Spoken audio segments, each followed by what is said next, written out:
All right, so welcome, Simone. So pleased to have you here and to be very generous with your time to talk about the Dare to Lead program. And just thought it'd be great just to kind of get your perspective on what you thought about the program and your experience of going through it.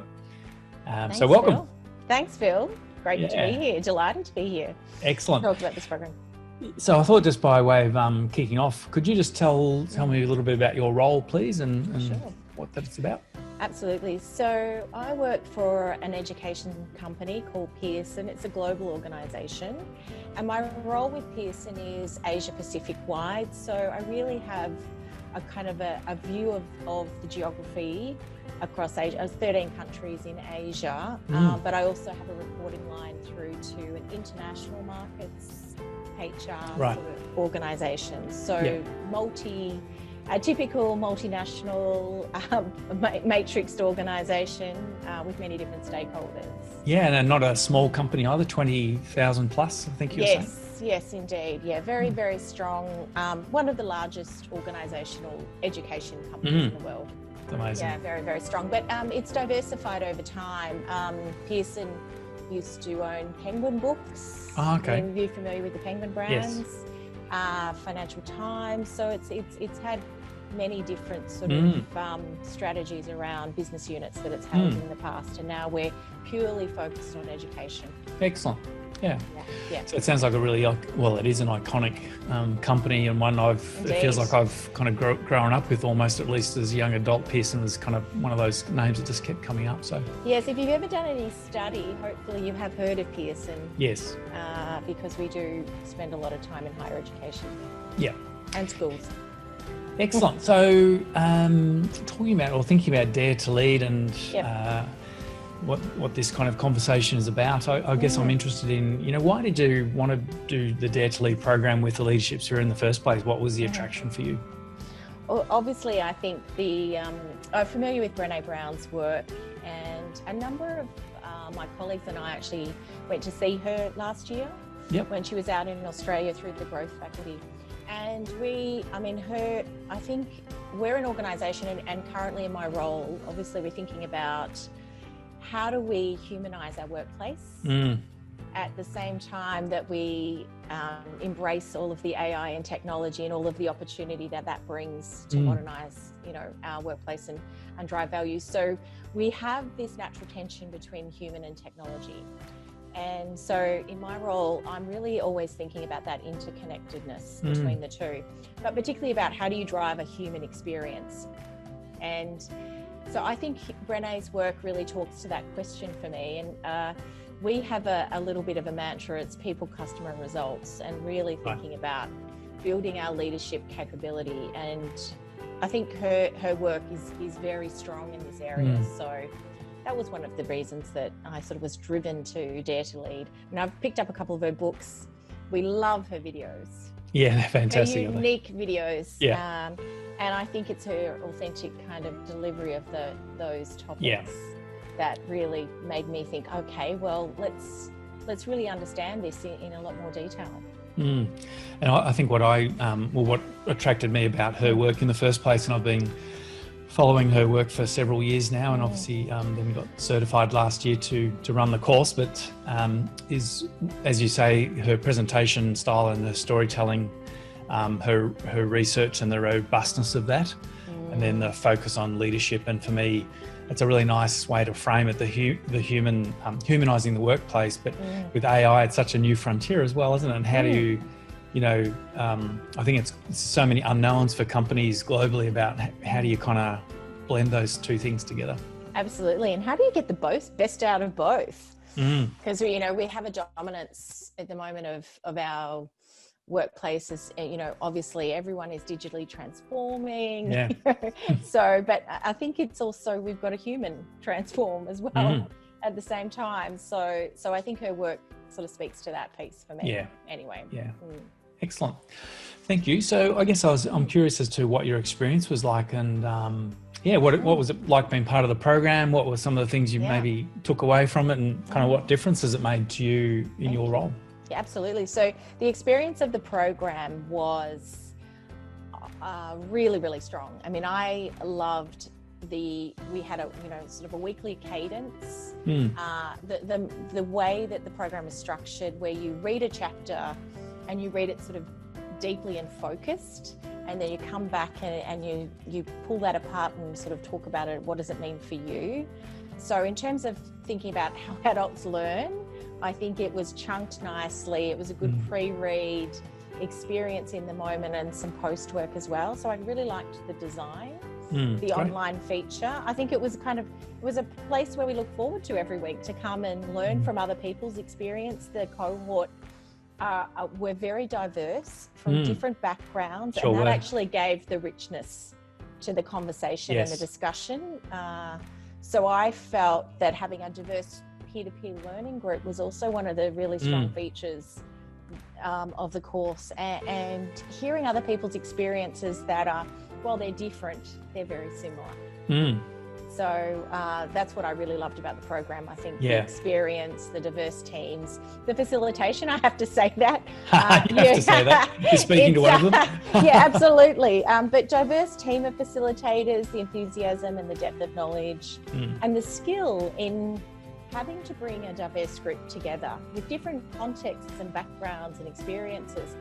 I think there's a skill to that as well. So the whole experience was very, very exciting, and to me, to get out of my day job for a bit. Exactly. So I guess and then at a personal level, what maybe was, and just share whatever level you're comfortable, but one or two personal insights for you. Yeah, I've been studying leadership for a long time, been very interested, led a lot of leadership development programs in my time as the HR director, and responsible for leadership development. Yeah. And I think I thought that I would find it a little bit easier. Okay. And I think intellectually, the concepts, are very researched and brought together well. But I think, there's an emotional journey in this course that is very strong as well. And it really gets you to think deeply about you as a human being and your strengths and your areas for development, and where you can really become a better colleague, I think, and a better person to work with in a workplace. So I was struck by the personal impact that it had on me, which I wasn't expecting. I thought I would love the content, but I think it was sometimes I struggled as well with some of the concepts and coming to terms with them. So it stayed with me is the other piece. And I love my Dare to Lead book. I often go back to it and sort of, what did I say and what did I do I still think that? Do I still feel that way? So I think that's been a great experience for me, because you're growing as a human being. It's interesting, Simone, you're not the first one to say that. We've had other people who have said, you know what, I've read the Dare to Lead book so many times. I listen to the audio book on the way to work. I used to when I could drive, and I've even taught some of it, but fundamentally, I don't think I actually kind of owned it, and I didn't actually change the way I relate to people or the way I teach or the way I lead. And yet, having gone through the course, it kind of, in a very structured way, allowed me to really do things differently and in a much better way. So it's interesting that people have that experience. Not a surprise, by the way, but I think it's fantastic. Yeah. Who would think that you have to become more human? That's right. Yeah, so what? But workplaces do have this persona, and to some extent it's true that you go into a workplace and they, how do you, one of the things that I'm interested in is how do you make it a better experience, and how do you make it a better experience for people? But it really does start with your own leadership experience and how you become a better person. So I think there's a lot to be learned and gained from this course, and I think it's come at a time where it's really relevant at this time as organisations are trying to figure out what's the next move. Yeah, well, I thank you for that. I strongly believe that the principles in Dare to Lead and that kind of leadership training really will set us up, or set leaders up who attend, to be able to manage the complex world and the challenging world we're in now. And even outside of the current kind of situation we're in, I think the world is getting more complex, it's getting faster, the expectations on leaders are getting higher and higher, sometimes to the point of ridiculousness. I think, like I kind of call it the fantasy of leadership. We expect so much of our leaders, don't we? Yes, we do. We do. And I think there's for me, I think the other piece is, yes, it's a very individual journey, but the more people that come with you into that, leadership is also a bit of a team sport now, because with all of those demands, you can't rely on just the one individual. You have to have it dispersed. So I think that's the next step for us, is really taking that content and having more people bring it alive in my organisation or in others. I think that's where we'll get some really big shifts. Yeah, I think we're very aligned on that. We, as you know, we at the Leadership Sphere talk a lot about distributed leadership or adaptive leadership, which is, how do you mobilise people and systems to face the toughest challenges or the real challenges that they need to face, not the easy technical ones which you can kind of knock off by changing a policy or something, but the really hard ones, and the things that after a year, there might be in a project team or something, and then people go, we still haven't solved it. Why haven't we solved it? We're forming a project team on X issue again. Why? It's just, another word for it is a wicked problem, isn't it? Those really enduring challenges that only distributed leadership, mobilising people from the grassroots, can really solve. Absolutely. No, I think the challenge only gets more and more, as you say, more complex. I remember we used to talk about 3 or 4 skills as key leaders years ago. And now we talk about, a 16, 17 capability model. And, how do you get that in one person? You simply don't. No, I completely agree. So, it's understanding how you can use your leaders and build a leadership system. That I think I've been saying this for a long time, but I think when we have such a litany or a list of leadership qualities, that I think it even repels people a little bit to not step into leadership, because they think they're going to fail or look incompetent or be embarrassed or what have you, because my goodness, I don't have those 17 qualities. I might have 7 if I'm lucky. Absolutely. Absolutely. It kind of is the antithesis of what we're trying to achieve by having this big kind of leadership capability framework. So. Yeah, that's right. And maybe that's coming back to Brené's work, is that she's really clear about what those skills are that she's trying to develop. And so you can get, put simply, but actually takes a bit more effort and depth to bring them alive. So the list is not long, but the depth is. Yes. Yeah, I agree. So I think that's the quality of that Dare to Lead course. Yep. Hey, so it sounds like, I'm assuming because you're speaking very positively about the program, you would recommend it. So I wonder, who would you recommend, who should attend a program like this? I think it has a diverse audience. I mean, I would love, CEOs, senior managers can see an absolute relevance to the course. I think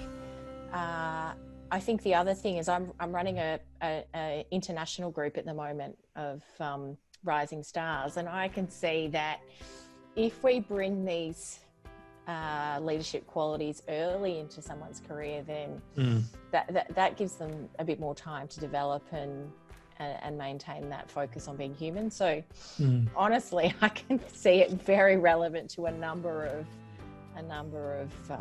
colleagues and people. And from the diverse group that I saw, I could see benefits from multiple industries, individual coaches through to people who are leading big teams. So it's quite a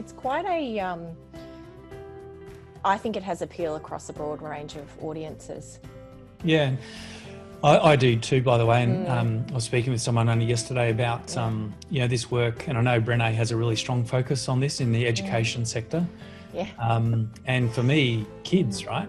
As in schools and like kids. Absolutely. If we can make kids better humans, they'll grow up to be better humans. Yes. obviously Pearson's in the education sector, but in my mind I was thinking mostly of kids in schools, but obviously it's broader than that as well. It can make a big difference.